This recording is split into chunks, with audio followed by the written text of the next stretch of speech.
Hi, this is Mark Howell. Just want to welcome you to the lecture recording for week 1. As if you've learned by the syllabus, this is also chapter 1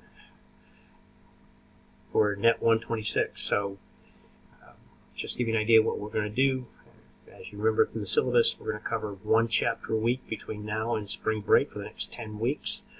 A little week of catch-up and a week of the final. And then the last half of the semester be in a test prep mode to test for the CCC&TI exam. Now this week, as far as introductions, I want you to create an introduction infographic. I don't care which software you use, but I've used Kava infographic link for the one that's in the assignment. There's also a couple of packet tracer labs and the reflection journal. The reflection journal is going to be used for your attendance in this class. And then also the chapter 1 exam that is taken in NetSpace. All the exams are in NetSpace.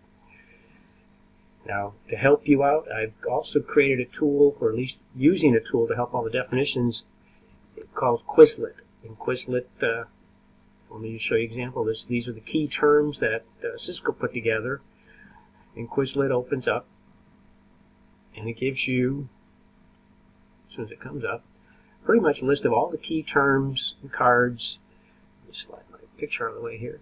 It gives you different types of study modes, whether it's flashcards, mix and match. If you choose flashcards, you can get different options. What do you want shown? What do you want audio on or on? So you can answer with a term, definition, both, just to help you study for the tests. A device that determines the best path to a remote network. See? So that tool's there.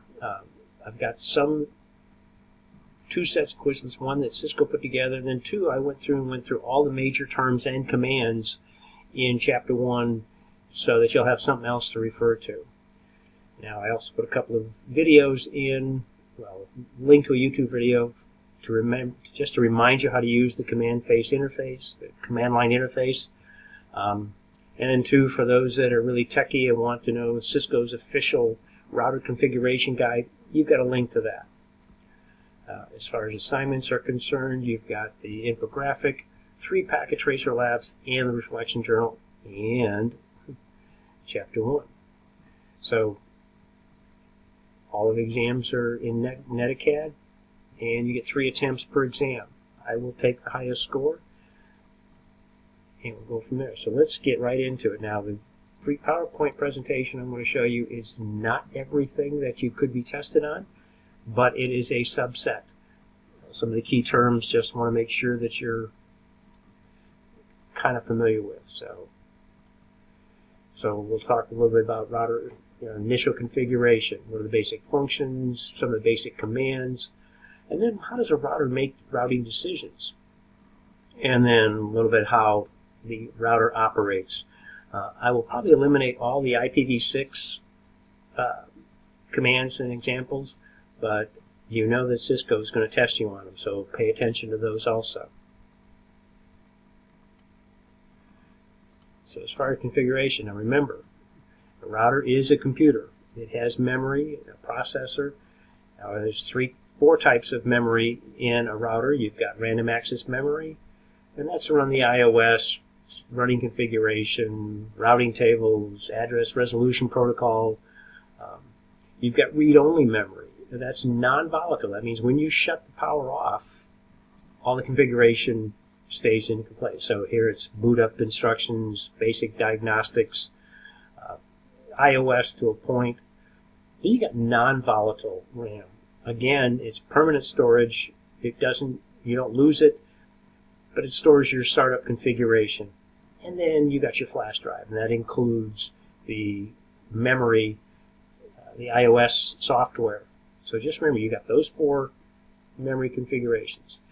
Now, what is one of the functions of a router? It interconnects networks. So it's the only way you're going to get data from your home PC to any other computer around the world. You go through a router. Interconnect. Now, what does a router do? A router basically chooses the best path for your packet to go. There are a couple of different types of routes: static routes, dynamic routes. We're going to talk about those in this class. We'll talk a little bit about it in this chapter. And then the routers will use a routing table to make that determination as far as what the best is. The routing table is just a store of information of the routes that it knows about. Some you type in, some it's self-learned, but that's the router's using that routing table. And then the router encapsulates your packet. So when you create a packet of information, what does that have? It has what? Your IP, source and destination address, but it's got to also encapsulate the data to the next router. So it's got to say, what is my next physical device identification? So you're now talking layer 3 processing. Slide back on. Now, a couple of different methods that a router uses. It's got process switching. That's older. We usually don't lose a lot. Faster switching. It's basically it's got a fast switch technology, fast switch cache, and it just stores the next hop's information.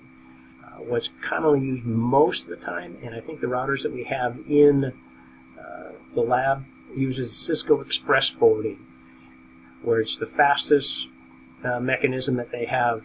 So Cisco stores a lot of information about what is the physical configuration. What is my next location? So it stores, which networks are adjacent to me and stuff. Now you've got your default gateway. Your default gateway is what? It's basically, hey, what's the first router to get me out of my network? So that default gateway says, hey, what's the interface to get me to the outside world? Normally when you define a default gateway, you're doing what? You're defining a target IPv4. You're doing an IP address, subnet mask, and a default gateway when you describe it to your PC. I'm not going to go into how you set it up, but that's an example in either the PowerPoint slides or the lecture that's in Metacad for Chapter 1. Now you got to remember, you got a couple of different ways you can put your IP address on your host. So that means on your PC. You can either statically assign it, or most of us use DHCP, where it's dynamically configured. So we've looked at both of those in NET125. Now, remember, when you're connecting to a router, there's two ways you can do it. You can use a serial port, or you can do the USB Type A. Most of the labs you've done is use the RJ45 and a DB9 connection to the RJ45 console port. I don't think I've had any physical labs where we've used the USB type as far as physical points. And then what do you use? I use a terminal emulation software. The two you've probably played with or had a chance to play with in NET125 is TerraTerm and PuTTY. So you might want to review some of your old notes on how you did that. Now, some of the basic reminder of what you did. What are the basic settings? You named your router, because you don't want to have router 1, 16 of them. And if you're trying to capture that information and try to evaluate, you got to make sure you know where you're at. So name the device. Secure the device. So you're putting privilege exec, user exec. You're doing telnet access. You're doing encrypting password. And this slide here gives you an example of how to set some of those passwords. You put a banner in, and you save the configuration. All of these are some of the basic things you did in NET125 in both the switch and the router configurations. Now, you also have to do an interface. So what am I doing in an interface? I do that with, I got to get into config mode. Config T, once you get in past the enable prompt, config T to be in the configuration mode. Identify the interface command and specify the interface that you want to specify. Give a description, IP address, subnet mask. Now to make it active, you got to make sure you got to make it active with the no shutdown command or the no shut command. Otherwise, with a router, that interface will stay down indefinitely. And then based on if it's connecting between two networks, you got to make sure you understand, or two routers, you got to set up who's doing the DCE and who's the DTE between the two routers. Make sure you set up that command. Now, how do I verify if I've done things right? Now, there's several different commands. Show IP interface brief, show IP route, show running configuration, so you got an example here. Interface brief just says, hey, is this set? Do I have an IP address assigned? Is the interface up? How is it set up? So just keep in mind, the show IP route you're going to use a lot in this class is what networks are connected to my router. What does my router know about? Is it a local address? Is it a directly connected? Is it a static IP? So that IP, the show IP route command, is the IPv4 command that will show you that. Now, how does a router make its decisions? Well, the router says, hey, as you know, it's encapsulating and de-encapsulating, because you remember, your layer 2 is going from physical device to physical device. So I'm going from PC1 to router 1, and that's all we know about. So layer 1, layer 2, it de-encapsulates that information if it's got to the right destination.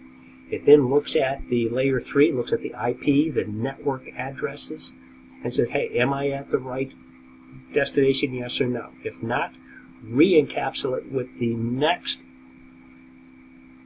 physical device address and send it on. Once you get all the way to the final destination, then it goes de-encapsulating the whole thing. So you remember some of that from NET125. Just to give you a rough idea, what happens, here's your Mac. Each package, I got your data link layer, your IP address, all the data, the trailer.